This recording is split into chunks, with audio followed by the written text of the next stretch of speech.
kusoo dhawow kooras kooban oo lagu baranayo shaqada ama xirfadda freelancing-ka. Muuqaalkan oo ah kooras kooban waxaan kugula wadaagi doonaa wax kasta oo aad u baahan tahay inaad ka ogaato shaqada ama xirfadda freelancing-ka haddii aad tahay qof qorsheynaya in uu bilaabo shaqada ama xirfadda freelancing-ka, haddii aad tahay qof hore u bilaabay shaqada ama xirfadda freelancing-ka laakiinse aan weli guul ka gaadhin, ama haddii aad tahay qof isweydiinaya ma bilowdaa shaqada ama xirfadda freelancing-ka ma kugu habboon tahay iyo su'aalo lamid ah. Muuqaalkani dabcan waa dheeryahay laakiin muuqaalkan qayb kasta oo ka mid ah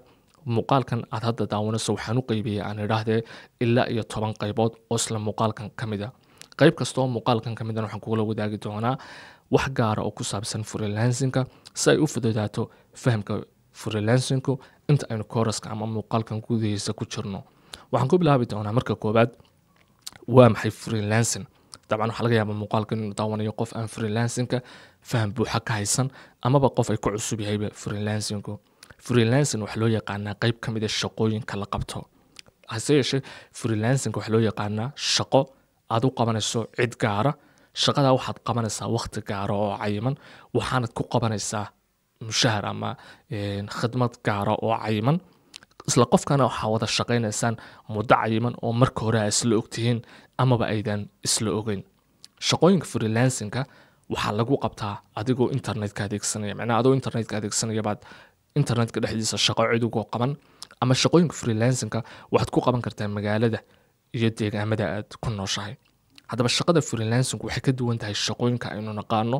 ee lagaga shaqeeyo deegaanadeena aynu ku noolnahay ee kala duwan. waxay kaga duwan tahay qofka marka hore aad freelancer ahaan ku wada shaqaynaysaan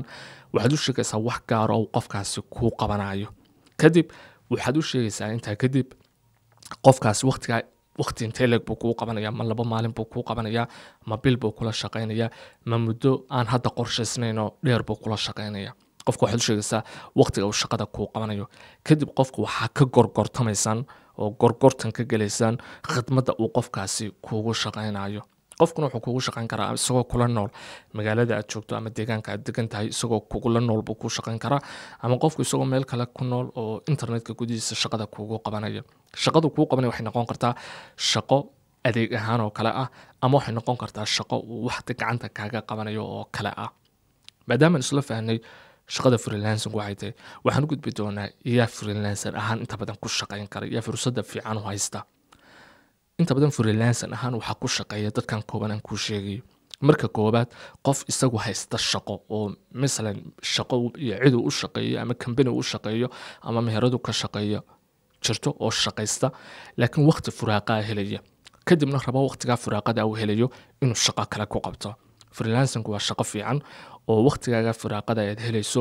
aad heli karto shaqooyin kale oo aad qabanayso. shaqooyinkaas magaalada joogtad ka qaban ama cid magaalooyin kale iyo deegaano kale ku nool baad u shaqayn adoo internetka gudihiisa dhex maraya. sidoo kale shaqada freelancing waxay aad ugu fiican tahay oo ku shaqeeya ardayda. markaad arday tahay ma helayso saacado fara badan oo aad cid u shaqayso, waxaa laga yaabaa inaad ardayto waqtiga wax baranayso, waqtiga ku haray baad ku shaqayn kartaa. sidoo kale shaqooyinka waxaa ku shaqeeya dadka iyaguna mas-uuliyadu u saaran yahay, sida dad hooyo oo kale tahay aqoon ama shaqayn karta laakiin waqtiyo fara badan dee mas-uuliyado sida ubad iyo waxyaabo noocaasa ku bixiya waqtigiisa qayb waqtiga furaaqada ah ee u hadhan doonaya inuu ku shaqeeyo.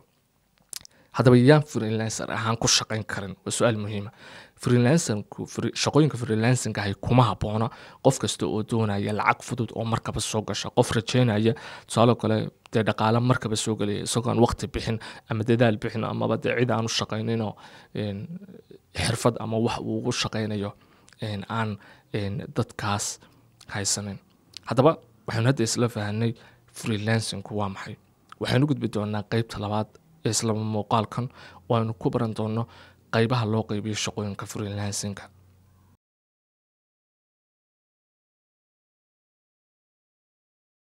waxaynu u gudbaynaa hadda qaybaha loo qaybiyo shaqooyinka freelancing-ka. shaqooyinka freelancing-ka ah waxaa loo qaybiyaa ama loo qaybiyaa qaabab kala duwan. mid ka mid a qaababka loo qaybiyo waxa weeye waa in ay noqoto shaqo online ama aad internetka ka qabato, iyo in ay noqoto shaqo ku kooban deegaanada aad joogto in aad ku qabato. tusaalaan ku siinaya freelancer ahaan waxaad ugu shaqayn kartaa adoo internetka jooga dadyow degan magaalooyin iyo deegaamo kala duwan. haddaba markaad freelancerka tahay ee aad internetka ku shaqaynayso adoo meesha aad adduunka rabto ka jooga balse internetka isticmaalaya baad waxaad shaqooyin u qabanaysaa dad jooga wadamo kala duwan deegaano kala duwan waxaanad u qabanaysaa shaqooyin kala duwan oo ah wuxuunde marka aad ku shaqayn karto oo aad garanayso soo kale shaqada freelancingka waxaad ku shaqayn kartaa adoo dadka ugu shaqaynaya dad ama ganacsiyo ama kambaniyo ku yaala magaalada aad ku nooshahay soo labadaa qaab haddaba labadaa qaab oo loo qaybiyaa freelancingka soo kale waxaa loo qaybiyaa qaab kale oo ah shaqada aad qabanayso inay noqoto surface based muxuu ahaa shaqo ah ama shaqo adeeg ah ama in ay noqoto shaqo alaab ah tusaale yar baan ku siinaya marka hore waxaan kugu iri waxaa loo qaybiya internetka midaad ku qabanayso iyo midaad deegaanadaada ku qabanayso qaab kale jirta oo ah loo qaybiya oo ah shaqada aad qabanaysa inay noqoto adeeg aad qof u qabanayso iyo inuu noqoto qof aad wax ka iibinayso qaabkana waa loo qaybiyaa soo kale qaab saddexaad baa loo qaybiya shaqooyinka freelancingka oo ah in qofka marka aad u qabanayso shaqo aad u qabato shaqo cayiman oo se tusaale kale maalmo kooban qaadanaysa oo tusaale kale qofba ku odhanaya logo ii samee ama design ii samee ama website ii samee waa shaqo cayiman oo maalmo gaara qaadanaysa qofka u qabanayso iyo inaad qofka u shaqayso muddo dheer oo contract aa wada gashaan contract wax weey tusaale kale qofku inuu ku yiraahdo 2 bil ila shaqeeyo kale ama 3 toddobaad ila shaqeeyo still waa waqti dheer marka qofkii gorgortan marka gashaan contract baa wada galeysaan marka hadaba saddexda qayb ayaa loo qaybiyaa shaqooyinka freelancingka bal marka horta aynu yar sharaxno si fiican looga qaato midka online waxa weeye oo ah qaabka koobaad loo qaybiyo waxa online iyo inaad ku shaqeyso magaalada aad joogto ama meesha aad marka degan tahay hadaba online waxa weeye waxaad ku shaqaynaysaa qofkii waxaad iska diiwaan gelinaysaa markaad rabto inaad freelancer tahay meelaha ama waxaad aadaysaa meelaha internetka ah ee laga helo dadka freelancerka ah kadibna qofkii halkaas uu kugu iman waa korkortamaysan adeeg baad u qaban kadibna halkaad oo joogaad adeeg u qaban kartaa soo kale qofku wuxuu kugu iman karaa meel aad adigu joogto haddaan kuu koobo qofka adoo internetka jooga baad adeeg u qaban midna waa local oo qofkii baad u shaqaynaysaa waa qaabka koobaad haddaba qaabka ah inaad qofkii u qabato surface ama adeeg u qabato ama inaad qofka wax ka weydiisaa muhiima farqiga u dhaxeeya waxa weeye marka aad freelancer tahay hal baa jirta yani caqabad oo jiraysa oo ah marka aad adeeg qabanayso waxaad qofka ka gadaysaa waa waqtigaaga iyo xirfadda aad leedahay kadib qofkii wuxuu ku odhanayaa saacado ii shaqee ama shaqaad u qaban saacaday qaadanaysaa saacadahaas xirfaddaad ugu shaqaynayso dhaqaalaheedii baa lagu siinayaa so waa ka surfaceka adeeg baad markaa qofkii u qabanaysaa ha yeeshee midka ah product inaad alaab iibiso waxa weeye inaad intaad samayso alaab ama shaqo marka laga hadlayo shaqooyinka freelancingka waxaa loo qaybiyaa laba qaab qaabka koobaad waxa weeye waa inaad noqoto qof freelancer ah oo dadka adeega ugu qabta internetka dhexdiisa qofkii aad adeega u qabanaysay internetku kaala soo hadlayaa kadib waxaa ka heshiinaysan adeeg aad u qabanayso khidmadda iyo qarashka aad ka qaadayso waqtiga aad adeega ku qabanayso ay kugu qaadanayso inaad u qabato kadibna qofka internetka ka heshiinaysan qaab labaad baa jira oo isna shaqooyinka freelancingka ah oo qaabkan hore muuqaalka hore usoo sheegay ama qaybta hore ugu soo sheegay oo ah inaad qofkii u qabato ama aad freelancer ahaan ugu shaqayso deegaanka aad markaad degan tahay ama aad joogto haddaba shaqooyinka freelancingka waxaa loo qabiyaa labada mid aad internetka dadka ugu adeegayso iyo mid magaalooyinka ama deegaanka aad marka aad ku sugantahay degan tahay aad dadka freelancer ahaan ugu shaqaynayso haddaba qaabkaas waa qaabka labada shaqo loo qabto qaab kale jirta oo loo qaybiyo oo ah shaqooyinka aad qabanayso marka aad freelancer tahay shaqada koobaad waxa weeye waa inaad qofkii adeeg u qabato adeega ugu qaba ama magaalada aad joogto ama internetka dhexdiisa ugu qabo adeegaas wuxuu noqon karaa qof inaad website u samayso adeegaas wuxuu noqon karaa qof inaad logo u samayso inaad internetka ugu suuq geyso so qaabka koobaad ee loo qaybiyo shaqooyinka waa inaad adeeg qabato qaabka labaad waxa weeye waa inaad alaab iibiso markaad freelancer tahay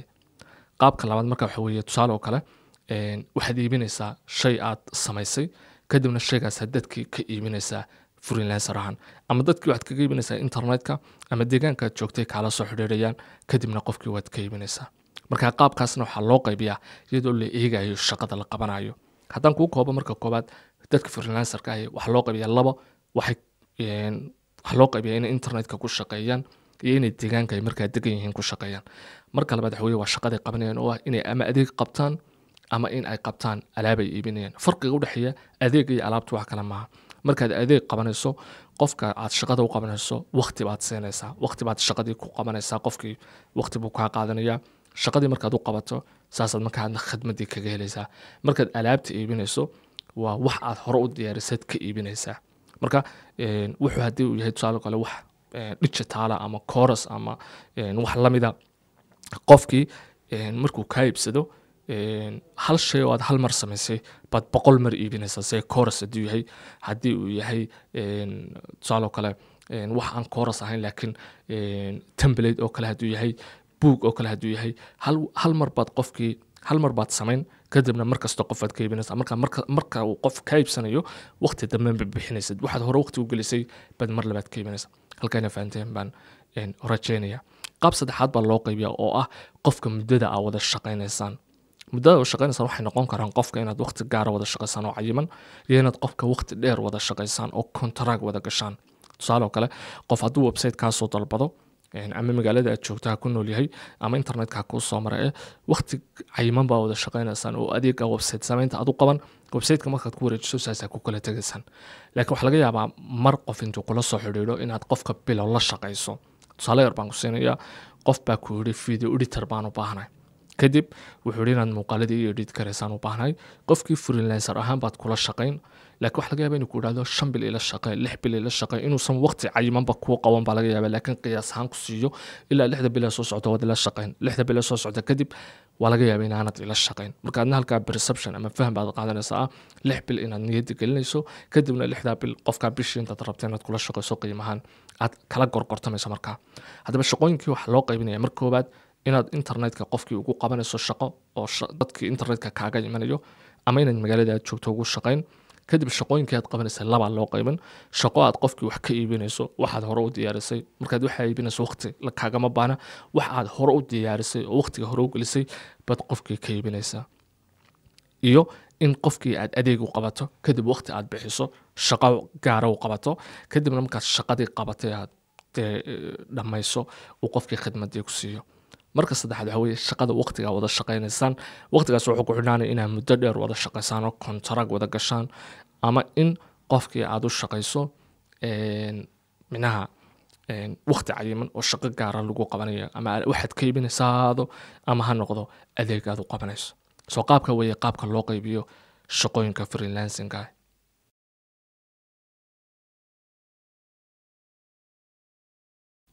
maadaama aynu isla fahanay shaqooyinka freelancing iyo qaababka loo qaybiyo waxaanu gudbi doonaa hadda in aad ku shaqayso freelancer ahaan faa'iidooyinka ay leedahay iyo faa'iido darooyinka aad ka dhaxlayso haddii aad tahay qof freelancer ah. waxaan ku horeyn doonaa marka faa'iidooyinka ay leeyihiin ama faa'iidada ay leedahay in aad ku shaqayso freelancer ahaan. waxaan ku bilaabi doonaa marka koobaad marka aad qof tahay freelancer ah waxaad helaysaa xorriyad dhammaystiran oo ah halka aad joogayso marka aad shaqaynayso ama micnaha waqtiga aad shaqaynayso. tusaale qofka marka aad freelancer ahaan ugu shaqaynayso waliba haddii aad internetka ugu shaqaynayso ama haddaad internetka xitaa ugu shaqaynaynin waxaad qofkii shaqada u qabanaysaa adigoo jooga meesha aad adigu markaa rabto. markaas safaraad geli kartaa magaalooyin kale aad kartaa still shaqooyinka waxaad qaban kartaa meesha aad adigu markaa rabto in adoo jooga baad shaqadii qabanaysaa. soo kale faa'iidooyinka ay leedahay freelancer ahaan inaad ku shaqaysaa waxa weeye waa kala doorashada cidda aad u shaqaynayso iyo cidda shaqa wadaagga aad noqonaysaan. markaad freelancerka tahay waxaad u shaqayn kartaa cidda aad adigu rabto waxaad u shaqayn kartaa oo aad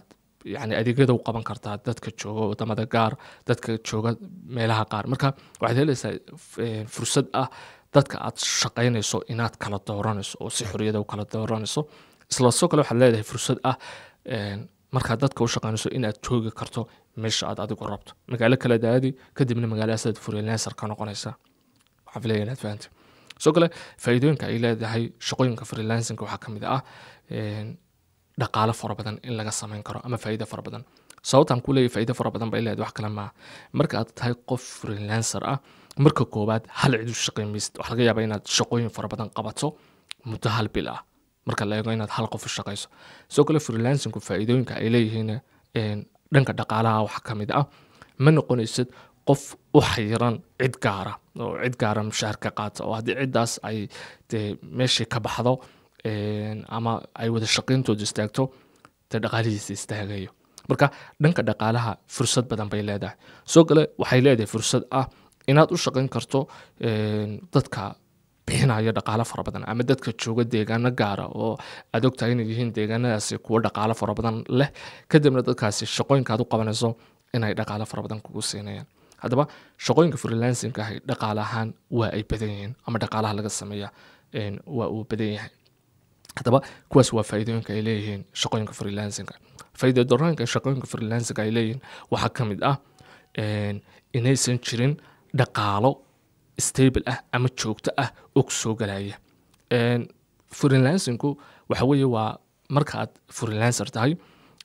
ma jirto tusaale kale dhaqaalo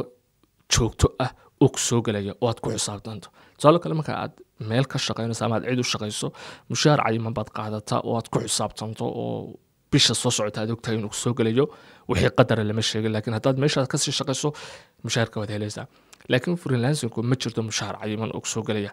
mararka qaar dhaqaala fiican baad samayn oo fara badan, mararka qaar dhaqaalaha uu yaraanaya, waxayna ku xidhan tahay mar kastaba dee shaqaalihii ama dadka aad u shaqaynayso ee aad helayso. soo kale freelancingku caqabadaha uu yaro leeyahay waxaa ka mid ah marka aad tahay qof freelancer ah waa inaad raadiso adigu mararka qaar dadka aad shaqada u qabanayso, weliba si gaara freelancerka marka aad tahay ee dhaqaalaha kusoo galaaba uu ku xidhan yahay lacagta kaa soo gashay ama lacagta aad ku hesho freelancer ahaan. waxaad ku qasban tahay mararka qaar inaad adigu raadiso dadka aad shaqada u qabanayso, waana sababta aad u arkayso mararka qaar dad kula soo xidhiidhaya oo ku odhanaya hadday kugu arkaan internetka adagoo ganacsi ku shaqeeya ama ganacsi internetka leh, waxaad arkaysa dad kula soo hadlaya ku odhanaya waxaasaan kaa caawinaya, shaqadaasaan leh, xirfadaasaan leh. haddaba haddii aad tahay weliba si gaara weye dadka shaqada keliya lacagta keliya soo gasha ay freelancer ahaan kusoo gasho, waxaad ku qasban tahay mararka qaar in aad adigu raadiso dadka aad shaqada u qabanayso. waana sababtaad mar u aadayso websaydyada laga helo dadka freelancerka ah ee aad adigu yani waa inaad adigu raadiso dadka aad shaqada u qabanayso. sidoo kale mid ka mida faa'iido darrada ay leedahay shaqooyinka freelancing waxaa ka mid ah waxaad ku qasban tahay adigu inaad maamusho waqtigaaga, sidoo kale iska ilaaliso distractionka iyo waxyaabaha ku jeedinaya. dad fara badan baa shaqooyinka freelancing aan ku shaqayn karin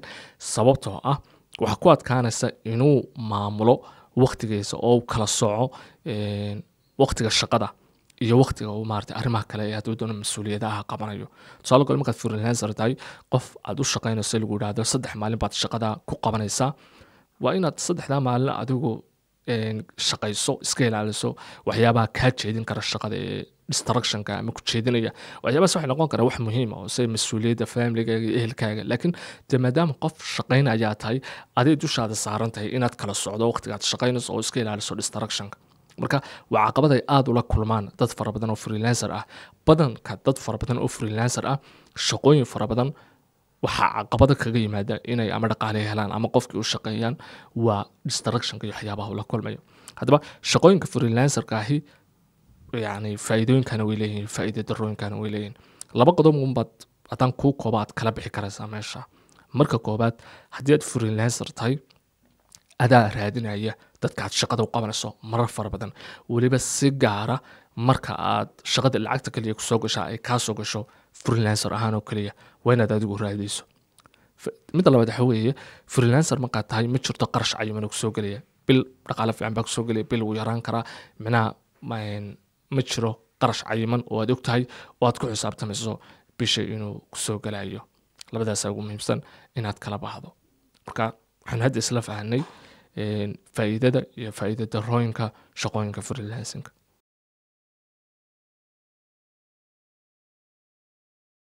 waxaan u gudbi doonaa inaynu baranno xirfadaha muhiimka ku ah marka aad tahay qofka freelancerka ama raba inuu ku shaqeeyo freelancing. waxaanan halkan kaga hadli doonaa ama qaybtan aan aad ugu sharxi doonaa dhammaan xirfadahaad u baahantahay, kuwaad ku shaqaynayso iyo kuwa shaqadaada saborti garaynaya laakiin aan ahayn shaqada aad qaban doonto. waxaan u qaybin doonaa markaa xirfadahaad u baahan tahay 4. kuwa koobaadi waxa weeye waa xirfadaha aad ku shaqaynayso, waana xirfadaha adag ee ay tahay in aad barato waayo kuwaad ku shaqaynayso ee aad qofka adeega ugu qabanayso haddaba xirfadahani way kala duwan yihiin waxaa ka mid ah tusaale kale web design inaad dadka website-yada u samayso freelancer ahaan waa xirfad ma odhanayo waa adag tahay laakiin waa xirfad dad fara badan ku adag waa qaabkan isticmaalayo waxaa ka mid ah graphic design inaad dadka naqshado dhisayno logooyin u samayso waxaa ka mid ah inaad dadka muuqaalo u edit garayso video editina waxyaabahaas haddaba xirfadahaas waa kuwa adag baan odhanaynaa hard skills baan ugu yeedhayaa magaca adag waa shaqooyinka aad qabanayso ama xirfadaha dadka u qabanayso ee aad qofkii uga shaqaynayso marka waa xirfadaha adag haddaba xirfadahan waa xirfadaha aad u baahan tahay si aad ugu shaqayso qof freelancer ah laakiin waxaa xusuus mudan dadka freelancerka ahi kuma shaqeeyaan sida inta xirfadahan aan sheegay waxaa jira kumanaan xirfadood oo aad ku shaqayn karto waxaa ka mid ah waan tusaale kusoo qaadan karaa midaan aanu hadda samaynayo inaad cod duubto tusaale kale marka dadku xayeysiis samaynayaan ama qof raba in wax loo xayeysiiyo qofka wuxuu u baahan yahay cod fiican oo xayeysiiska marka la dhageysanayo la maqlo haddaba haddii aad tahay qof microphone fiican helaya oo meel wanaagsan jooga amaba microphone iyo equipment helaya waxaad duubi kartaa cod qofka xayeysiiska qoraalka ii soo dirbaad odhan ama hadaa qoraalka u diyaarin kadib codkunbaad duubi codkaad u diraysa way fududay taasi sooma marka dad fara badan dabca way ku hadkaan kartaa laakiin يعني way badan yihiin baan u jeedaa xirfadaha so qodobka koobaad waxa weeye ama xirfadda u horeysa u baahan tahay waa xirfadda aad ku shaqaynayso waana xirfadda ugu adag ee aad baranayso markaad freelancer ka tahay waana xirfadda ugu muhiimsan aad u baahan tahay wax jira hase yeeshee xirfado kale oo muhiim ku ah marka aad tahay qof freelancer ah xirfadda labaad waxa weeye oo aan odhanayo waa xirfado fudud laakiin muhiim bay ku yihiin ka mid ah xirfadda sida communicationka wada hadalka marka aad freelancer ahaan dadka ugu shaqaynayso qofkii wada hadal baa samaynaysaan haddaba inaad garanayso dadka sida loola xidhiidho qofku wuxuu sheegayo sida loo fahmo sida qofkan aanu u arag inaad khasbayso ama dhibayso ama aanu kaaga carin oo dhan qofkan qof la fahmayo kalama waa inaad xirfadda wada hadalka yeelan karto dad fara badan baa ku dhiban yani waxa laga yaabaa dad fara badan isleeyin qof sida loola hadlaa maxay micna lahayd dad fara badan baa ku dhiban soo kale way ka duwan tahay marka aad qof shaqo ka wada hadlaysaan business ka wada hadlaysaan iyo marka qof iska sheekaysanaysaan asxaabtaada ama ehelkaaga ama familygaaga marka waxa weeye waa inaad garanayso communicationka waliba si gaara markaad aduu business tahay ilaa aduu qof shaqaynaya tahay waa inaad qofkan waa clientigaaga weeye ama waa customerkaagi waa inaad qofkan la hadli karayso xirfadaha kale baanta waxa ka mid ah time management waqtiga inaad ilaaliso muuqaalkii hore ama qaybtii hore aan idhaahdee baan ku sheegay mid ka mid ah waxyaabaha adag ee ka midka freelancing inay tahay inaad u baahantahay inaad adigu kala socdo shaqadii iyo distraction waa wax kastoo shaqada kaa jeedinaya ama muhiim ha ku ahaado ama yaanu muhiim ku ahaan laakiin shaqada muhiim uma aha shaqadaasuu kaa jeedinaya waa inaad adigu markaa kala socdo haddaba waa inaad tahay qof sida waqtiga loo maamulo garan kara waqti u goyn kara shaqada waqtigaasi shaqada kaliya qaban kara waqti kalena mas'uuliyadihiisa waxyaaba kale uu soo rabo markaa inuu qabto qaban karayo soo kale waxaad u baahantahay negotiation inaad garan karto sida dadka loola gorgortamo waayo marar fara badan markaad shaqooyinka qabanayso freelancinga ah gorgortan baad arkaysaa qofka ku odhanaya maxaa bixiya adigu qaban adeega ku odhanaya intaa ma hayo marka waa inaad gorgortanka qof master ku aatahay waa inaad qofkii maagino odhan anu intaasaan ku qabanaya wixii ama iska tag ama intaa bixi because qofka wuxuu ku arkaya maaragtay de qof khasbay mid labaadna ogow qofka markastaba markastuu qofku helayo qof kaloo adeeg u qabta kuma khasbana inuu ku idhaahdo wixii qabaad u kaa arko inaanad ixtiraamin marka waxa weeye waa inaad garan karto qofka sida loola gorgortamo so waa xirfadaha ayaga aan odhan karno waa soft skills ee aad u baahantahay maadaama qof aad la falgalayso ama aad la gorgortamayso ama aad la hadlayso shaqa kala hadlayso in aad leedahay soo kale xirfado kale jiro ah iyaga loo yaqaano business skills waa xirfadaha dhanka businesska ee ganacsiga waxay ku dhow yihiin kuwii aan ku uri waa qasab iyaga waa kuwaad ku shaqaynaysay laakiin kuwan maa kuwa businesska waxaa ka mid ah inaad garan karto qiimaha aad adeega qofka ku qabanayso tusaale kale markaad qof freelancer ahaan ugu shaqaynayso iskama odhanaysid maybe intaasan ka qaadiye ma fiicna because waxa laga yaabaa dee qiimihii inuu aada u bato ama uu hooseeyo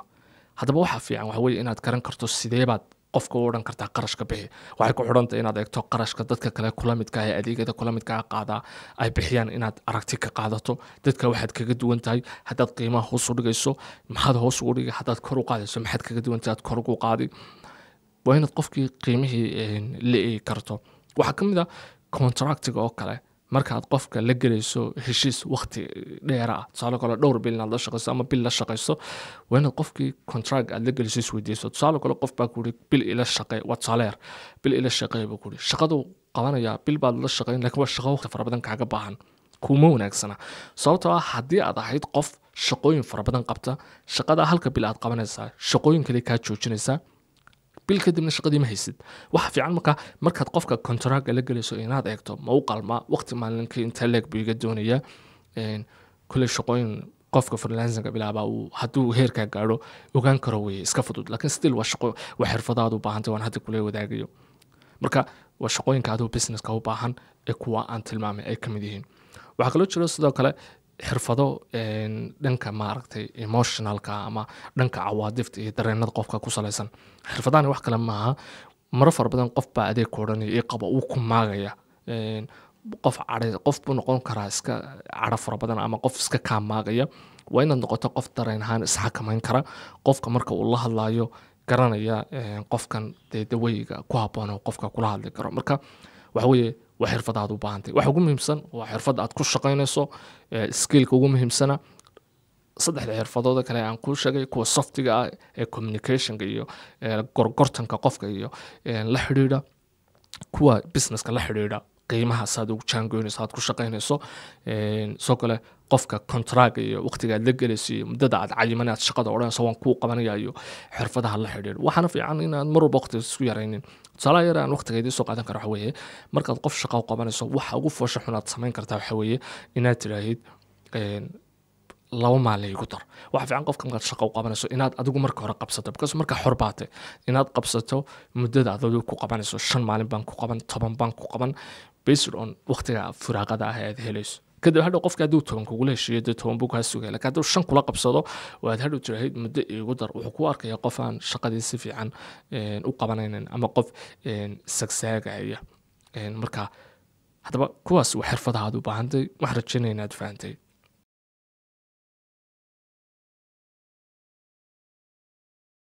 maadaama aynu isla fahanay xirfadaha aad u baahan tahay si aad u noqoto freelancer waxaynu hadda isleegi doonaa sidee baad xirfadahan ku baranaysaa markaan idhaho sidee baad xirfadahan ku baranaysaa runtii waa su-aal is odhan karaan dad fara badan minaa jawaabta ay horeba u garan karaan badankeenu waasaan filaayo laakiin haddana waxaan rabaa inaan kula wadaago bal waxyaabaha aan kugu dari karo marka koobaad xirfadaha aad baranaysaa isku mid maaha qaarkood waa kuwii aad ku shaqaynaysay la-aantood freelancer ma noqon kartid qaarkood shaqadii bay aad u caawinayaan oo dee inaad hesho dadaad wax u shaqaysiiyo bay kaa caawinayaan istaraatiijiyad ahaan waa kuwa businesskii qiimihii la xidhiidhay communicationkii dadla hadalkii negotiationkii kuwaa weeye marka waa xirfadaha weye haddaba saad u baranaysaa haddaba xirfadu way kala duwan yihiin meelaha laakiin ka baran karto saad u baran karto waxaa ka mid a tusaale kale xirfadaha qaar waxaad ka baran kartaa youtube-ka haddaad rabto website samaynta kumanaan muuqaal baa jiro oo sida websiteyada loo sameeyo ah anigayda la hadlaya qaar baan koorsooyinka diyaariyey websitekeena laga barto haddii aanad websitekeena ogeyn koorsooyin fara badan baa ku jira linkigiisa waxaan soo dhigaya muuqaalkan qeybtiisa hoose descriptionka waxaa kaloo ka mid ah oo koorsooyin aad ka baran kartaa xirfadahan youtube-ka muuqaalo fara badan baa youtube-ka ku jira website samaynta la xidhiidha haddaba koorsooyinka aad baranayso laba u qaybi kooras free ah ama kooras iib ah kooraska freega ah qaar fara badan youtube-kaad ka heli qaar fara badanna isla websiteyada laga iibsado koorsooyinka iibkaa baad koorsooyin free ah ka helaysaa marka ama kooras aad iibsatay baad baran ama kooras free ah soo kale youtube-kaad ka baran kartaa waxyaabaha qaar google-ka iyo article iyo maqaalo la qoray ood akhrido baa maaragtay dee kaasii dhisi kara marka waa qaababka aad u baranayso waxaad u baahan tahay marka aad xirfadaha baranayso inaad samayso muxuu ahaa projectiyo tusaale kale xirfad baad baratay aad rabto inaad freelancer ahaan ugu shaqayso xirfaddii markaad barato waxaa fiican inaad samayso projectyadan waxaad u isticmaalaysaa marka aad freelancer noqoto baad u baahan tahay qofku inuu arko waxyaabahaad qabatay inta badan freelancer markaad noqoto dadku ma eegi doonaan inta ugu badan waxaad leedahay ama waxaad afka ka sheegayso waxay eegi doonaan based on waxay arkaane caddayn u haystaane aad qabatee ay arki karaan dad fara badan baasaa wax ku qiimeeya marka waxaad u baahan tahay dhisaynada iyo haddaad imika tusaale kale graphic design ka barato dhisaynada ugu quruxda badan inaad samayso kadib aad u isticmaasho dhowtoole dadka adeegyadaada qabanaya inaad tusi karto odhan karto waxyaabahaasaan qabtay iyagoo ay ku xiran tahay marba qofku halkuu kaala soo xidhiidhayo marka waa waxyaabaha aad samayn karto marka waxaa la sameeya wax loo yaqaano portfolio waxa weeye marka la joogo freelancingka portfolio waxa weeye inaad samayso shaqooyinka ugu fiican aad qabatay hadday yihiin shaqooyin aad qof shaqaysay iyo haddii aan ahayn shaqaad cid u qabatay laakiin waxaad markii aad baranaysay oo kala samaysay waxaad samayn kartaa dhammaan shaqooyinka aad qabatay oo dhan inaantaad soo qaado aad tusi karto qofka raba inaad u shaqayso xitaa waxaa jiro inka websaydyada dadka freelancersku joogaan oo kale waxaad arkaysaa qofka intaanad laba xidhiidhin aanad odhan adeegii qabo shaqooyinka hore u qabtay dadna shaqooyinkaasaad ku go-aan qaadan qofka mala xidhiidhi soodska deeni iyo soo kale dabcan qiimaha uu qofka ka qaado oo kale marka waxa weeye waxaa fiican inaad samayso markaad weliba baranayso xirfadda haddaad website samaynayso websaydyada ugu fiican samee kadibna websaydyada dadku ha arkaan haddii qofku facebook ama whatsapp ama meel kale kaala xidhiidho adaa tusi kara adaa u diri kara laakiin haddii websaydyada oo kale freelancerska oo kale sida Fiverr oo Upwork ama freelancer oo kale uu kaala soo xidhiidho waa inuu maaragtay qofkii arki karayo shaqooyinkii aad hore u qabatay suu go-aan u qaadan karayo inuu kula xidhiidho oo aad adeeg u qabato ama aad shaqo u qabato ama wax ka iibsado ama in kale marka waxaad ku baran kartaa haddaan soo koobo koorsooyinka freega koorsooyinka iibka youtube-ka even tiktok aad ka baran kartaa haddii la heliyo muuqaalo ku baraya waxaanad u baahan tahay markaad barato ama course iiba ama course freega inaad ka barato marka aad baranaysana shaqooyinka ugu fiican aad qabato iyo dhisaynada iyo websaydyada ku xidhan marba shaqada aad qabanayso inaad samayso portfolio wax kale maaha shaqooyinka ugu fiican aad qabatay waxaad adigu iska u samayso anaad cid u qaban haddii tahay haddii aad cid u qabatayba haddii aanad cid u shaqaynin dee adaa samayn kara wax iyadoo ku xidhan niyadaada tusaale kale website baad rabtaa inaad website sameeyan noqotaad rabtaa samee 3 website oo aad adigu company niyada aad kala timi ama aragtidaada kala timi aad samayso kadibna websiteyadii qofkii ha arki karo haddaad loogada samayso boqolaal loogaba niyadaada ka keeni kartaa deedna masaad samayn logooyinkii baad qofkii tusi waana iska ilaalisa loogadii in la isticmaalo oo wax la sameeya watermark iyo waxbaa lagu daraa saana noqon wax usable waa haddii qofku qaatana loo arki karo meesha uu kasoo qaatay marka qaabkaasna waa qaabkaad xirfadaha freelancing u baran karto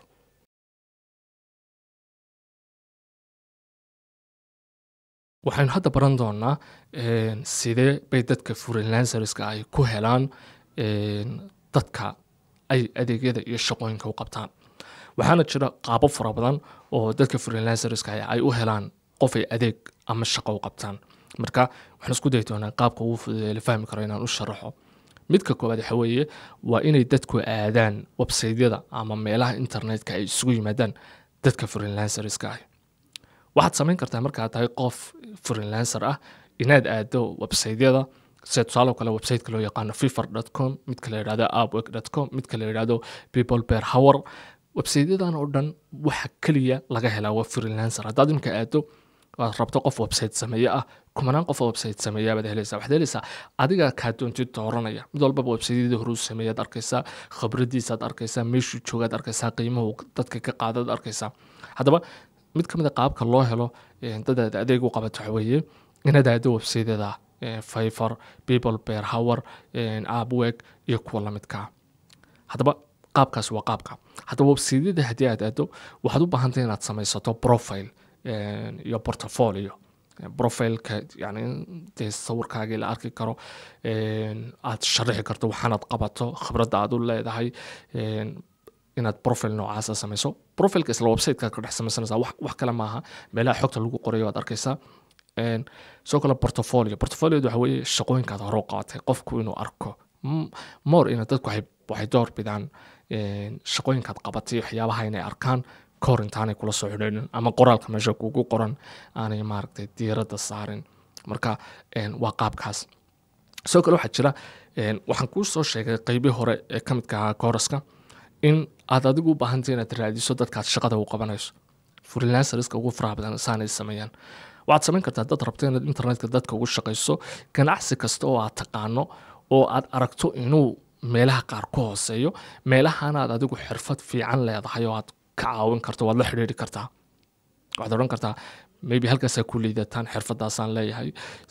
intaasoo khibrada baan leeyahay waa ila hadli kartaan waa tijaabin kartaan waa ida caawin karaa freelancerska ugu faraha badan saasi shaqada ku helaan aaminaysid marka qaabkaasi waa inaad adigu la hadasho haddaad magaalada joogto dadka ugu shaqeyso aanaad ahayn qof internetka u shaqeeya magaaladii baad aadi kartaa haddii aad tahay qof internetka wax ku suuqeeya ganacsi kastoo aad aragto inuu suuqeynta internetka ku hooseeyo oo magaalada joogta ku yaala ama deegaanka degantay ku yaala waad tegi karaysaa maamulka ama dadka marketingka u qaabilsan haday jiraan baad la hadlay waxaad oranaysaa xirfadaasaan leeyahay taasaan idinka caawin karaa waad tijaabin kartaan micnaha adigu de waad isu sharaxaysaa skillkaaga baad hordhigaysaa aamini maysid boqolaal qof oo shaqooyinkan u baahan baa markaad adigu tagto fursad ku siinaya in ka fara badan inay iyagu soo raadiyaan marka waana fursado dee hadday ku aqbalaan macnaa adoo keliya ku qaadanayaan tartanaad gelaysaa ma jirto marka waxa weeye waa inaad adigu hesho haddaad internetka marayso waxaa la sameeyaa qaabo fara badan baa la sameeyaa internetka oo kale ganacsiyada taqaana internetka lala xidhiidhaa ganacsiga baraha bulshada lagala xidhiidhaa waxaa jira xitaa waxaa jira inkastoo qaabkaas aan ahayn qaab maaragtay mararka qaar anshaxle waxa la sameeyaa waxaa jira dadka qaar emailada kireeya ama emailada iibiya dabadeedna aad la hadlayso lacag bay kaa qaadeen 1,000 email bay hayeen ama 10,000 oo email dana dadka emailada lihi waa dad tusaale oo kale wax gaara ganacsiyadoodu yihiin tusaale kale website samaynta oo kale ama waxa la yahay website leeyihiin oo kale ay dhaahdeen ama wax gaaray dadkaas ganacsigoodu yahay dadkaasa email lagu diraya contact information kaaga loo diraya dana ku u baahan baa markaa emailka ka jawaabi oo si gaara kula soo xiriiraya marka qaababka weeye marka adaa lagaaga baahan yahay marar fara badan freelancer markaa tahay inaad raadiso qofka aad u shaqaynayso marka wax weeye waa inaad adigu raadisana qaabka kale lagu helo dad aad u shaqayso waxa weeye waa referral runtii qaabkan very very powerful way referralku wax kale ma waa inuu qof kugu soo xidho qof baad maanta u shaqaysay adeeg baad u qabatay baribo qof asxaabtiisa ama qof u yaqaan ku uri ma waxa sad u baahan tahay qofkaas ay shaqeeyay ama ganacsigaas ay shaqeeyay ama kamanigaas ay shaqeeyay la xidhiid runtii wax fiican bay qabteen referralku waa qaabka marka qof kugu xidho qofka lagugu soo xiray 190 kalsooni kugu qabaa because qof uu ku kalsoon yahay baad u shaqaysay oo kugu soo xiray marka aad tahay freelancer markaad kastood qof shaqo u qabato shaqo fiican u qabato waxa laga dalbadaa inuu hadduu garanayo cid shaqooyinka aad u qabato u baahan inuu kugu soo xidho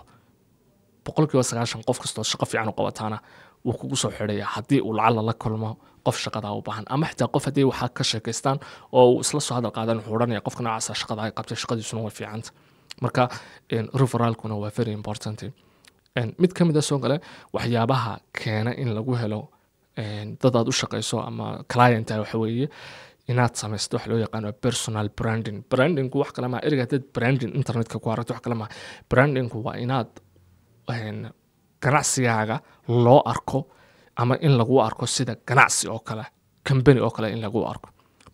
marka tahay freelancer waad noqon kartaa company waxaad samayn kartaa tusaale kale inaad midaba cayiman isticmaasho baraha bulshada akoonada aad ku leedahay sawir isku mida midaba isku mida aad isticmaasho marka waxa lagu arkay company halkii lagu arkay lahaa qof gaar oo freelancer ah qofkuna more inuu company la xiriiro buu ka doorbidaa inuu la xiriiro qof soo kale company waa la xasuustaa marka brandingku wuxuu noqon karaa halkaad meesha magacaaga ku qori lahayd waxaad ku qori kartaa magacii companyga magac la xasuusan karo loogaad isticmaalaysaa sawir baad isticmaali kartaa maybe sawirkaaga waa la arki karaa markastoo aad aasa branding samayso aad ganacsi oo kale dee u bedesho adeegyadaad qabanaysay waa more in ay fududahay inaad hesho dad aad adeegyo u qabato haddaba qaababkaasi waa qaababka loo helo dad client ah ama dad customer ku noqda oo aad adeegyo freelancer ah u qabato hadba iyadoo ku xiran freelancing aad samaynayso dad adeeg qabanayso ama aad alaab iibinayso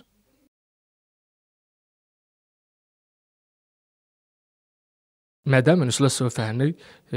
siday dadka freelancerka ama qaabka freelancerka u shaqeeya ay u helaan dadka adeegyada u qabataan aynu isla soo aragnay waxaan haatan u gudbi doonaa sidee bay dadka freelancerka ahi dhaqaalaha ama shaqooyinka ay qabtaan khidmadda ama dhaqaalaha ay ka sameeyaan u helaan waxaa jira qaabab dhowr oo dadka freelancerka ah ay ku helaan dhaqaalaha markay cid internetka ugu shaqaynayaan waxaa ka mid ah tusaale oo kale Bible oo kale nasiib darro oo kale deegaanada soomaalida baybal kama shaqeeyo deegaanada soomaalida oo dhan kama shaqeeyo wadanka kenya ugu dhow oo uu ka shaqeeyo meel soomaaliya degan tahay marka marka koowaad baybal horta dhibaatadaas uu leeyahay laakiin ha yeeshee haddii cidi kuu fududeyn karto ama haddaad joogto wadan baybal uu ka shaqeynayo lacag loogu soo diri karo baybal waa qaab ka mid ah qaababka dadka freelancerka ah lacagaha loogu diro waxaa kaloo ka mid ah aalad loo yaqaano pioneer oo kale waa bank weeye runtii pioneer oo kale waa banki baad u fahmi kartaa laakiin qaabka u shaqeynaya haddii lagu sharax wayar waxay u baahan tahay sharaxaad marka pioneer oo kale waa sida baybal oo kale waxa weeye asaguna waa qaab ka mid ah qaabka dadka lacagaha loogu diro pioneer oo kale wadankeena uu ka shaqeynaya laakiin anigu weli maan tijaabin boqolkiiba boqol shay lacagta kugu soo gaarayso haddaad wadanka joogto laakiin wadanka uu ka shaqeynaya taas waa la hubaa marka pioneer oo kale qaababka qaar lacagta kugu soo gaaraysa waan hubaa laakiin qaababka qaar baanan hubin marka pioneer oo kale qof kastoo deegaanada soomaaliya jooga wuu isku dayi karaa wuu tijaabin karaa waxaa jira qaabo kale oo dadka freelancerska ay lacagta ku helaan waxaa ka mid ah bank transfer oo ah qaabka aan filayo inkastoo meelo fara badan aan lacagta bank transfer lagugu diraynin laakiin bank transferku waa qaab ka mid ah qaabka ugu fudud ee haddaad deegaanada soomaaliya joogto lacagta aad ku helayso basically wax kale maaha waa lacagta aad samayso oo lasoo dhigayo lagugu soo dirayo bankiga aad adigu isticmaasho marka qofka lacagta kuu soo diraya ama kambaniga lacagta kuu soo diraya waxay lacagta ku soo dirayaan iyagoo bankiga iyagu isticmaalayaan ka soo diraya toos waxay ku soo dirayaan bankiga aad adigu isticmaalayso waqti bay qaadataa bank transferku maalmo ilaa 5 cisho laakiin lacagta waxaad arki doontaa marka dambe bankiga aad ku isticmaasho deegaanada soomaalida lacagtii oo taalla oo lagu leeyahay lacagtaasaa bankiga lagu soo dhigay ama lagugu soo diray baad arki kartaa marka qaabka kala duwan bay lacagta ku helaan soo kale waxaad arki doontaa markaad freelancer tahay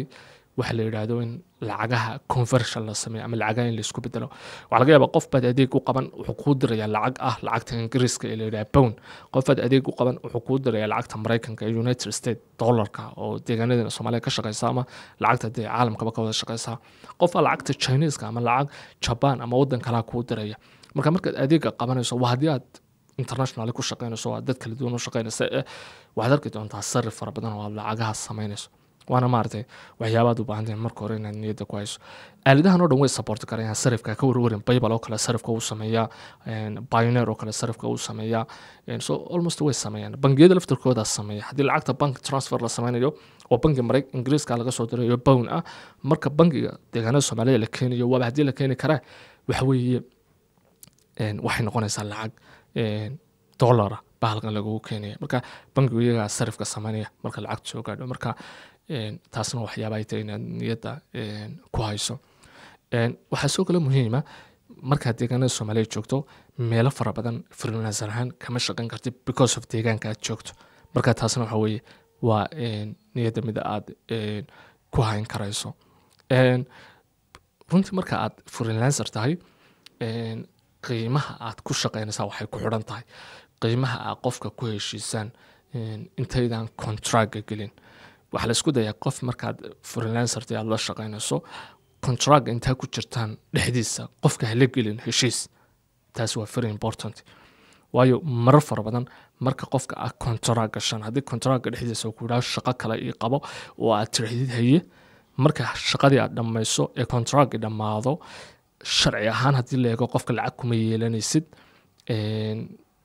lacagta marka macnaha contract intii dhexdiisa ku jirtaan wuxuu kugu heshiiyay lacagta uu kuulan ku siinaya marka contract dhamaado hadii ku yiraahdo kuma siinayo sharci ahaan lacagta ku yeelanaysid marka waa inaad noqoto qofka la heshiiya oo qarashka kula heshiiya ka hor intaanu shaqo bilaabin marka taasna waxa weeye waa mid maartay muhiim marka waxaan si kale adan ku oran karaa qofka intaanad shaqada bilaabin contract aanad bilaabin ama waxaa qofka intaanad shaqada bilaabin contract aad la gasho ama qiimaha aad kula heshiiso uunba ah qiimaha aad ku yeelanayso shaqada markaad dhamayso qiimahan waxaad ku heli kartaa qaabka kala duwan aan ku sheegay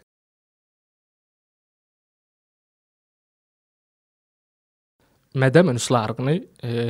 haddii aad freelancer tahay qaababka lacag aad ku heli karto ama qaababka freelancerska dadka ku shaqeeya ama dadka freelancerska ay lacag ku helaan aan idhaahdee waxaan hadda u gudbi doonaa maxay yihiin caqabadaha lagala kulmo freelancing ama markaad tahay freelancer caqabadaha la kulmi karto caqabadaha la kulmi karto waxa ugu horeeya midaan horena u soo sheegnay oo ah inaanad mararka qaar si joogta u helaynin macaamiil aad adeeg ama shaqo u qabato qodobkani waa very important horena waanu soo sharaxnay bilaha qaar dhaqaalaad samayn bilaha qaar dhaqaala hoosaad samayn ama mid sare waxay ku xidhan tahay mar walbaba dadka aad helayso ee aad shaqada u qabanayso marka caqabadaha la kulmayso waxa weeye inaanad si joogtaa mararka qaar u helaynin dad aad shaqo u qabato so taas waa midaad maarata marka hore ku darsanayso qorshaha ka hor intaanad shaqo la imanin ama aanad waxba fulin mid ka mid a soo kale caqabadaha ay la kulmaan dadka freelancerska waxa weeye late payment in dhaqaalihii lagu soo diro waqti dambe waxayna markaanay ku xidhanta late paymentigu qofka aad shaqada u qabanayso horta marka aad qof internetka shaqo freelancer ahaan qof kula shaqaynayso waxaa wanaagsan qofkan hadduu yahay qof aad garanayso hadduu tegi karto aad wada hadli kartaan yes way heshiin kartaan laakiin haddaa qof u shaqaynayso caqabadda ugu badan ayd kala qabsanaysa waxa weeye qofkan sideebaad si transparency ah isugu shaqayn kartaan si aanad adna ka warwareynin inuu hadhow lacagta bixin waayo asna aanu ka warwareynin hadduu hore lacagta kaa siiyo inaanad shaqadii u qaban waa halkay ka imanayso in la aado websaydyada dadka freelancerska ay joogaan waayo websitekan wax kale ma qabanayo qofkan shaqada raba in loo qabto lacagtuu ka qaadaya adiguu ka odhanaya shaqada qabo markaad shaqada qabato qofkii shaqada u dirto qofka hadduu shaqada ku qanco markaas adiga lacagta loogu soo deynaya ha yeeshee markaa qofka internetka idinku isaga timaadaan dee kalsoonidu way adkaanaysaa because qofka isgaramaysaan isma heli kartaan isma raadin kartaan hadduu lacagtii kuu soo diri waayo marka waxa weeye mararka qaar markaa waxaa dhacaysa haddaad qofka aduu la heshiiso tahayd shaqada waan kuu qabanaya inuu lacagta markaad ugu talagashay kuu soo diri waayo marka sida aad ugu hortegi kartaa waxa weeye inaanad qofka kula heshiinin meel cidlo ah just qof scammers fara badan baa saa sameeya tusaale kale adoo websiteka fiver joogabaa scammer kula soo hadlaya wuxuu ku odhanayaa ii sheeg whatsappkaaga whatsappka uu kula iman wuxuu ku odhanaya nin fiver inaga daa halkan aynu ku heshiino halkan shaqada aan kuugu qabto kadibna saa aynu shaqadii iskula qabano haddii aad ka yeesho qofka markaad shaqadii u qabato dhaqaalihii kuuma soo dirayo qof baan la kulmay anuu soomaaliya oo toos ila soo xidhiidhay oo ii sheegay qof shaqo u qabtay stilla hadda inaanu lacagti ka hayn wax kale kumuu samaynin wuxuu ku yidhi wuxuu arkay qofka inaan waxyaabaha qaar meel lacagta la isugu diro garanayn wuxuu ku yidhi meel gaara halkaasna lacagta keliya ku bixin karaanu laakiin haddii xaqiiqatan la eego markuu ii sheegay waxaan ku yidhi qofkaan ma rabo in lacagta kuu soo diro sababtoo ah khasab maaha inuu halka lacagta ku siinay cryptocurrency bay ahayd marka wuxuu ku yidhi exchange loo yaqaano gate ayo buu ku yidhi kaalay iyo mujo exchange kale inuu ahaa mid buu ku yidhi kaalay keliya exchangegaas maa lacagta kugu siinaya ana waxaan ku yidhi muhiim maha exchange inaad isticmaasho baydawe hadduu doono deegaanada soomaaliya kama shaqaynayo waxaan ku laakiin lacagta hadduu kuu soo diro exchange kale adoo isticmaalaya ama adoo isticmaalaya wallet kale kuu gaara oo lacagta way kusoo gelaysaa marka ma garanayo markii dambe inuu lacagta ka helay laakiin uma malaynayo inuu ka helay marka sidaa weeye marka waa in saas aga ilaalin karta waxa weeye qofkii inaad markaad shaqada qabanayso ama fiver iyo meelaha ku kulma ama qofka markaad shaqada u qabanayso ugu yaraan ha kuu sii horumariyo lacagta qayb ka mid a ama qofkii marka aad saambal tusiso shaqadii inaad qabatay oo kale qaabaad adigu hubtay inaanu shaqadaadii isticmaali karaynin inuu qofkii markaa adiga lacagta kuu soo deyn karo sidoo kale caqabadaha aad la kulmayso waxaa ka mid a haddii aad freelancer tahay inaad mararka qaar la kulanto wax loo yaqaano burn out oo ah shaqadii inay kaa badato runtii very important way marka aad freelancer tahay waxaa jirta caqabad ah because ma ogid bisha soo socda lacagta aad samayn doontid because ma ogid bisha soo socda shaqooyinka aad heli doontid haddii qof kula soo xidhiidho ama dad kula soo xidhiidhaan fara badani waxaad isku dayaysaa shaqo kasta oo aad heli karto inaad aqbali karto oo qabato taasi waxay keenaysaa in shaqooyinkii kaa bataan laga yaabo kombyuutarka 24 saacadood inaad dul fadhiyo ama 12 saacadood in ka badan haddaba caqabadaha weynaad ogaato inaad isu dheeli tirto noloshaada caadiga ah mas-uuliyadaha ku saaran nasiinada aad u baahan tahay se hurdada oo kale deganaanta oo kale socodka oo kale nasiinada aad u baahan tahay iyo waxyaabaha dee basical nafta iyo nolosha kaa dalbayso iyo inaad hesho iyo inaad isu dheeli tirto shaqooyinkaad qabanayso markaa taasna waa muhiim marka caqabadaha la kulmi doontay tahay inaad markaas sii ogaato saad waxaad u xallin kartaa inaad isu dheeli tirto shaqooyinkaad qabanayso oo dhan shaqo kastoo lagu yidhaahdo noo qabo waa inaad ku xisaabtantaa shaqooyinka hore ee ku yaala firaaqadaada kadibna aad sidaa waqti ku qabsataa kadibna hadhowtoole shaqooyin fara badan adoo qabanaya laftarkeeda aad heli karto waqtiyo waxyaabihii kale nolosha ee muhiimka ku ahaa aad iyagana heli karto ama aad samayn karto sidoo kale caqabadaha ka hor iman karo waxaa ka mid ah inaad aqbali karto diidmada haddaad dad xun la kulanto haddii lagu khiyaameeyo haddii lacagaad xaq u lahayd lagu soo diri waayo waxyaabahaasoo dhan waa inaad maaragtay noqoto qof adkaysi u leh oo caqabadaas way soo socdaaya ama waa dhici kartaa aad noqoto marka basically kuwan waa caqabadaha kugu dhici kara marka mara fara badan waxaa laga yaabaa qof intaad shaqo u qabato sida ugu wanaagsan u qabato inuu ku maago lacagta ku siin waayo qolada fiifar oo kale ama haddaad website dadka freelancerska ay joogaan oo kale aad joogto inuu qofkii kaa gudbiyo cabashaha inaanad wixii u qaban oo kale inaan lacagta lagu soo wadidayn oo kale so waxyaabaha inaad marka horena qorshaha sii gashato weeye dhicitaankoodii say ku dhici karaan saad uga hortegi karto soo kale marka qaar dad xubaa la kulmi kartaa dad iskaamris oo waxaan ugu talagalaad la kulmi kartaa oo kuula soo xidhiidhayba inay waxaan kugu sameeyaan maa wax iska dhici kara waa dad kuugu talagalay so waa inaad marka hore samayso qofkii inaad samayso boundary meelaanu qofku kaaga xadgudbi karin waxyaabaha ugu yara lagugu soo marmarsoon karo waxaa ka mid a waa inaad la kulanto deadline qofka haddaad taa 5 cishaan kugu qabanaya shaqada 5 cisho ugu qabo haddii 6 cisho aad ama 7 cisho wax kasta oo kaloo dhici karaadaa isku furay marka taasna waxa weye waa scammers-ka laftarkooda markay ku soo gelayaan meelay kaasoo weerarayaan waa inay ku arkaan qof shaqo fara badan qabta kadibna ay yidhahdaan shaqo noo qaba so waa inaad noqoto maaragtay qof marka hore waxyaabahan ku iman kara iska ilaalin kara so kuwaasi waa caqabadaha kaa hor imanaya markaad tahay qof freelancer ah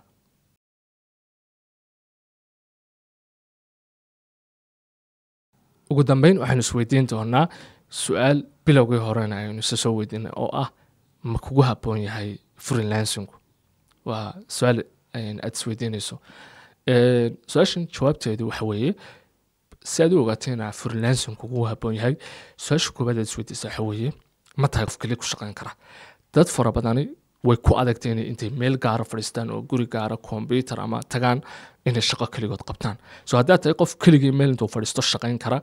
freelancer waad noqon kartaa laakiin haddaad tahay qof aan keligii intuu meel fadhiisto shaqo qaban karin freelancer ma noqon kartid su-aasha kale isweydiin karta waxa weeye ma tahay qof naf xakamayn leh ama self discipline leh oo iyadoo cid maamulaysa aanay jirin isagu is xakamayn kara oo shaqooyin qaban kara ma tahay qof isagoon cid maamulaysa oo boos ama meel uu cid u ka amar qaata aan lahayn oo u shaqaynayo isagu is xakamayn kara oo shaqo qaban kara keli ma shaqayn kartaa ma is xakamayn kartaa intaad meel fadhiisato iyadoon cidi ku maamulaynin shaqo ma qaban kartaa soo kale waxa weeye ma xamili kartaa isbedbedelka dhanka dhaqaalaha ee freelancinga bil dhaqaalaha ku soo geliya bil kuma soo geliyo bil waxba ma samaynaysid bil waxbaad samaynaysaa soo ma xamili kartaa isbedbedelka dhaqaalaha ee kala duwan ee bil aad u xelayso bil aanad samaynayn haddaad waxyaabahaasoo dhan dee tahay qof xamili kara ama u dulqaadan kara ama la falgeli kara freelancing waad noqon kartaa haddii waxyaabaha qaybo ka mid a aanad xamili karin waxaa wanaagsan freelancinga inaad ka dhigato shaqo side hustle ah shaqada side hustleka wax loo yaqaanaa qof shaqo caadiya haysta laakiin freelancinga waqtiga firaaqada ee uu helayo ku shaqeeya haddaba haddaad side hustle ahaan ka dhigato freelancinga caqabadahan aan tilmaamay oo dhan waad ka gudbaysaa side hustleka waxaan weeye markaad shaqo kala haysato ee aad meel kale u shaqayso freelancingii kuma tiirsanid haddii ay kugu adagtay inaad keli shaqayso dee waxaad samayn kartaa inaad u meel dayato tusaaloo kale keli inaad shaqaynin oo kale soo kale isbedbedelka dhaqaalaha inaad u meel dayato because markaad shaqo kala haysato lacagta freelancing waa lacag dheeraada kama warwaraysa bishan haddii dad aad u shaqayso aad hesho kama warwaraysa bisha dambe dad aad u shaqayso haddii aad weydo marka waxa weeye sidoo kale markaad dee tahay qof shaqo kala haysta kama warwaraysid micnaha shaqooyinka inaad waqtigoodii qaban weydo sababta xitaa haddii shaqada waqtigeeda kugu adkaado oo caqabadi ka timaado dee qof bay ku ahayd marka horeba shaqo ku dul saarahayd oo dheeraada markaanad shaqooyinka qaar qaban karin adaa iska joojinaya markaad qaban kartana adaa aqbalaya marka sidaa weye haddii kale waxa weye waxay noqonaysaa inaanad freelancinga shaqo ka dhimagan karin shaqada keliya aad qabata ah marka sidaa weye sida lagu ogaado inay shaqada freelancingu tahay shaqo kugu habboon iyo inaanay ahayn shaqo kugu habboon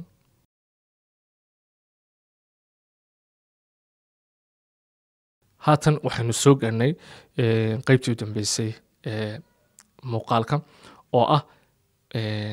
maxay tahay talooyinka aad u baahan tahay haddii aad tahay qof raba inuu noqdo freelancer maxay tahay se tallaabooyinka xiga ee aad qaadi karto si aad freelancinga hore ugu sii socoto marka koowaad waxa weeye haddii aad tahay qof freelancer ah talada ugu fiican ee lagu siin karo waxa weeye inaanad freelancingka ka dhigin shaqada keliya ee aad ku shaqayso laakiin inaad ka dhigato shaqo part time ah. Part time waxa weeye inaad isku daydo inaad hesho shaqo kale oo caadiya oo mushaar aad ka hesho oo deegaanka aad joogto aad kaga shaqayso oo shaqadaada koobaada oo taad ku xisaabtanto dhaqaalaheeda ay noqoto. shaqada freelancingka aad ka dhigato shaqada labaad. Marka haddii aad bilaha qaar hesho dad aad u shaqayso waa wax wanaagsan, haddii aad weydana wax dhib u noqon maysid. Isbedbedelka dhaqaalaha dhib u noqon maysid. Kali shaqaynta xogaa waad la dhaqmi kartaa ama la dabaalan kartaa. Marka wax weeye waa talada ugu horeysa ee aad u baahan tahay inaad ogaato. Soo kale markaad tahay qof freelancer ah waxa wanaagsan waxa weeye intaanad freelancer-nimada noqonin marka hore isku day xirfadda aad rabto inaad ku shaqayso inaad aad ugu wanaato. dhalinyaro fara badan baa iyagoo laga yaabo hal xirfad xitaa ay aad ugu wacan inaanay garanaynin baa laga yaabaa xirfadda uu xoogaa ka yaqaano inuu isku dayo inuu freelancer ku noqdo. weliba si gaara haddii aad rabto qof online ku shaqaynaya, waayo online-ku tartan aad u fara badan baad gelaysaa.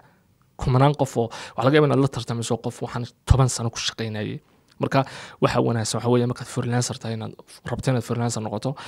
shaqadaad qabanayso ha noqoto shaqo muddo fara badan aad ku shaqaynaysay, shaqo aad taqaano in badan aad ku shaqaynaysay hana noqoto shaqo aad maaragtay ku fiican tahay oo aad khabiir ku tahay. marka waa talada labaad waxa weeye waa inaad shaqada marka hore focus ka saarto. aan idhaahdo xirfadda waan halmaamay, xirfadda marka hore waa inaad focus ka saarto ku fiicnaato kadibna markaa xirfaddii aad ku shaqayso. talada saddexaad waxa weeye markastoo aad tahay inaad rabto inaad freelancingkaaga kusii shaqayso waa inaad noqoto qof si joogto ah xirfadiisa kor u qaadaya. sidoo kale hadduu tuulal iyo qalab ku shaqeeyana ama xirfadiisa kor u qaadaya ama tuulasha iyo qalabka uu ku shaqeynayana hadday u baahan yihiin kor u qaadaya. mar walba haddaad xirfad ku shaqeynayso xirfadaada qaabka ugu wanaagsan ee marka lagu shaqeeyo waa inaad noqoto qof ku shaqeeya. haddaad video editor tahay softwarada ugu sarreeyo video editka lagu sameeyo waa inaad ku shaqeyso. waxyaabaha ugu muhiimsan markaad video editor tahay inaad muuqaaladaada laga helo inaad la timaado saasaa lagaaga baahan yahay. soo kale markaad tahay aad rabto inaad freelancer noqoto waa inaad noqoto qof adkaysi leh, qof samir leh. waayo freelancingku marka aad bilaabayso bilaha u horeeya oo dhan waxaa laga yaabaa inay adkaato inaad hesho dad aad u shaqayso, laakiin markaad dhowr bil ku jirto waxaa laga yaabaa bilaha dambe inaad gaadho heer aad samayso dhaqaale ka fara badan dhaqaalaha uu sameeyo qofka shaqadaada kaga shaqeeya deegaanada caadiga. qofbaa shaqadaadii iyo xirfaddii aad taqaanay magaaladaada caadi ugu shaqeeya, qofkaas mushaharka uu sameeyo bishii 3 laab ama 4 laab ama 10 laab baa laga yaabaa inaad hadhow samayn karto haddaad freelancer noqoto. laakiin inta hore dulqaad buu leeyahay. by the way taasi freelancing oo kaliya ma shaqo kastoo internetka laga shaqeeyo xaqiiqatan waan kuu sheegaya shaqo kastoo internetka laga qabto bilowga sacrifice bay leedahay. dhowrka bila u horeeya $1 ma samaynaysid, samir baad u samaynaysaa. markaad dhowr bil dad sanawaad weeye dadka qaar bay bila ku qaataa, dadka qaar sanawaad bay ku qaataa. markaad sanawaad ku jirto baa laga yaabaa inaad shaqadii markaa wixii ka dambeeya in aad dhaqaale ka samayso. marka kuwaasna waxa weeye waa waxyaaba aad u baahantahay inaad ogaato marka aad talooyin ay tahay inaad hayso markaad bilaabayso freelancingka ama si aad tallaabada xigta ee freelancingka aad u qaado. waxaa muhiim ah rabaa inaan ku sheego dabcan waxaan soo sheegnay caqabado iyo waxyaaba ay tahay inaad ogaato.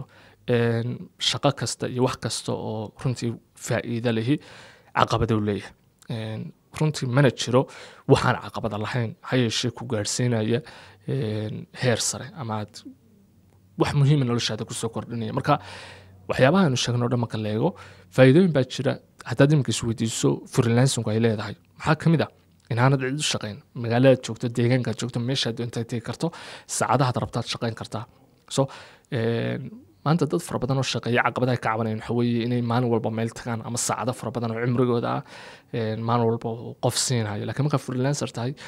waqtiga aad rabtaad shaqooyinkaagii ku beegan, waqtiga aad rabtana arrimaha muhiimad ee mas-uuliyadahaaga iyo waxyaabahaaga kalaad ku beegan. sidoo kale xorriyad baad helaysaa. hal cid kuma xidhnid, 2 cid kuma xidhnid, maalin walba 100 qof aad u shaqaysaa. مثلا markaad qof shaqayso hadduu qofkaasi ku yiraahdo maanta ama company aad u shaqayso companygaas ka maarmo dee suuqii baad imanaysaa adoon shaqo ahayn. laakiin marka aad freelancer tahay 2 3 4 qof xitaa haddii shaqooyinkoodu kaa xumaadaan still waxaa tahay qof dad fara badan u adeegaya marnaba lama kulmi doontid wax loo yaqaano single point of failure oo ah hal shaqo inaad ku xidhnaato taa haddii aad weydo mushaharkaagii oo dhan iyo dhaqaalii kusoo geliyo dhan inaad waayeyso kuwaas waa faa'iidooyinka waxaan soo gaarnay muuqaalka kooraskaa qaybtiisii u dambeysay waxaan rajeynaya inaad wax ka faa'iideen haddii ay jirto waxyaabihii faraha badnaa aynu soo sharaxnay oo dhan su-aalo ku saabsan oo aad qabto qaybta hoose ee muuqaalkan ayaad kusoo qori kartaa haddii ay jirto xirfado aad u baahantay inaad barato oo aad tahay aad rabto inaad freelancer noqoto ama deegaankaad joogto kaga shaqeeya ama online ugu shaqeeyo aad rabto inay xirfada aad barato waxaa jira website academy ah oo aynu leenahay way ku jiraan ilaa iyo 13 kooras waqtigan muuqaalkan duubayo oo haddii jiraan qaar aad rabto inaad barato aad baran karto linkigiisa waxaad ka heli kartaa muuqaalkan qaybtiisa hoose descriptionka maadaama in muuqaalka gadaashiisa soo gaarnay muuqaalka intaan ku saafmeeraya waxaan rajeynaya wax ka faa'iiday haddaad muuqaalkan wax ka faa'iiday waan rajeynaya muuqaalkan like saar si aan u ogaano muuqaalkan inaad wax ka faa'iiday youtube muuqaalkan ugu arko muhiim dad fara badan oo ka faa'iidaysta sida adiga oo kalena muuqaalkan loo gaarsiiyo haddii muuqaalkan dheer aanad waxba ka faa'iidin oo aan waqti kaa lumiyey oo aanan rajeynaynin muuqaalkan waa dislike garan kartaa inkastoo dislike inaan muuqaalka ku arko aanan jeclaysan oo qof inaan waqti ka lumiyo aanan marnaba muuqaalkan u duubin muuqaalkan ka xigeenteenu ku kulmi doono aniga idinka waxay rajeynaya khayr wassalaamu calaykum